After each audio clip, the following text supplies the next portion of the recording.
Pourquoi certains footballeurs coulent vite financièrement?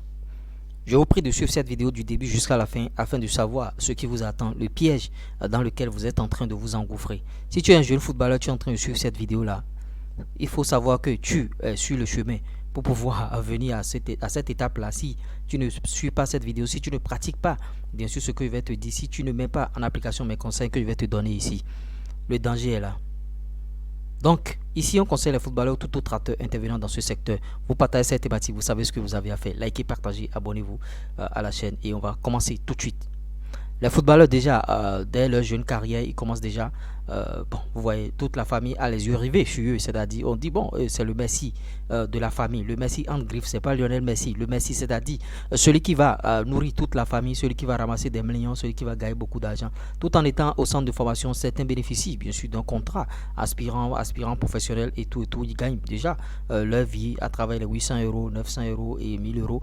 La famille attend déjà un pourcentage par rapport à ce montant, à cette somme, notamment déjà dans les familles africaines. On remarque toujours cette chose, ce comportement, c'est-à-dire quand le petit commence par éclore, on espère déjà qu'il va envoyer tous les mois de l'argent en famille. Emmanuel Cheyi Adebayor, le footballeur togolais, en était victime bien sûr de ce système. Quand il était de l'autre côté du FC Metz, la famille attendait déjà des ratios mensuels, c'est-à-dire de l'argent qu'il devrait envoyer, alors que le petit ne gagnait pratiquement rien. Il a tout envoyé et Emmanuel Adebayor, Dieu lui a fait grâce et il est allé dans de grands clubs et ça lui a souri. Par rapport à cette situation, il faut déjà remédier à cela parce que ça va ruiner ta carrière à petit feu.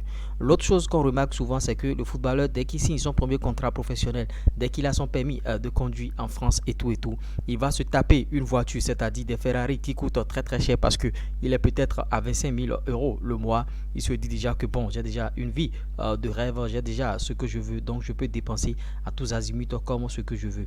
Il hausse à présent maintenant son train de vie. Il achète bien sûr des habits Gucci, des habits Louis Vuitton coûtant 800 euros. Et vous voyez, par rapport à cela, quand les filles voient ça, c'est-à-dire les filles qui sont dans l'entourage de ce footballeur, elles cherchent bien sûr à se cramponner à lui, se coller à lui, rêvant aussi de cette vie parce que elles savent que bon, il y aura des shopping, elle ira faire des shopping avec ce mec là et c'est des habits de 800 euros qu'ils vont prendre alors qu'il y a des habits de 50 euros, 25 euros, 15 euros qu'il peut prendre rapidement et porter, mais il va vouloir montrer cette vie de luxe. Maintenant une fois, qu'est-ce qu'il fait étant en club? Bon, le club lui a pris des logements bien sûr, hôtel et tout, il est en train de vivre sa vie et il décide bien sûr lors des trêves, lors des fins de championnat, il décide de retourner au pays. Il retourne au pays au lieu d'aller bien sûr en famille, même s'il n'a pas encore construit, parce que généralement dans la fleur de l'âge, n'ayant pas encore construit, au lieu d'aller en famille, le mec il va se taper bien sûr des hôtels 5 étoiles et il va rester là-bas, dépenser beaucoup d'argent et tout juste pour maintenir le train de vie parce qu'il doit continuer à pas filmer bien sûr ses images, son habit bien sûr sur les réseaux sociaux.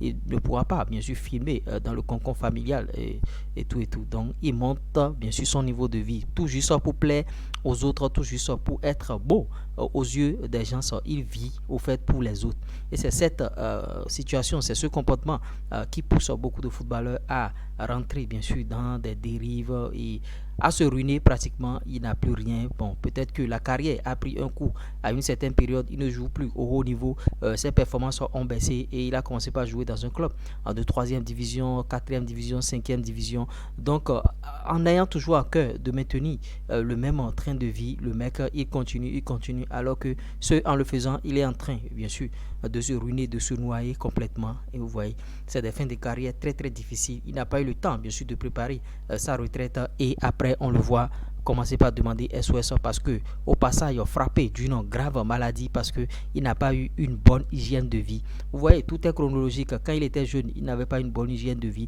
ce qui a rejoué, ce qui a rejailli bien sûr sur son football, blessure par-ci par-là et il a commencé par jouer dans des catégories inférieures et tout.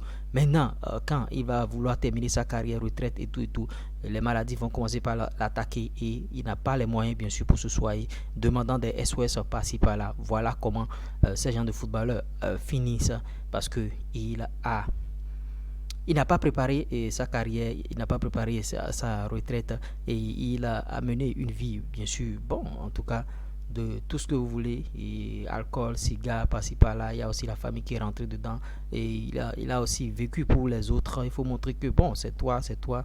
Et voilà ce qui arrive finalement. Vous, footballeurs qui êtes sur la chaîne ici, je ne veux pas pour vous cette vie. Donc, suivez cette vidéo, partagez cette vidéo avec vos camarades du centre de formation. Si vous voulez plus de conseils, plus 229 53 63 87 30. Le lien pour intégrer le groupe WhatsApp est en commentaire épinglé. Et l'autre chose aussi, mon adresse mail en commentaire épinglé, écrivez-moi aussi par mail. Et bon, en tout cas, si vous voulez de conseils, je vous ai déjà donné le numéro. Vous avez les cartes à main à présent, bien sûr, pour faire une grosse carrière. Voilà comment les footballeurs finissent, ceux qui, bon, pourquoi les footballeurs coulent vite financièrement. Voilà un peu les péripéties. Et donnez vos avis en commentaire, on essaiera d'en débattre. À tout de suite, ciao.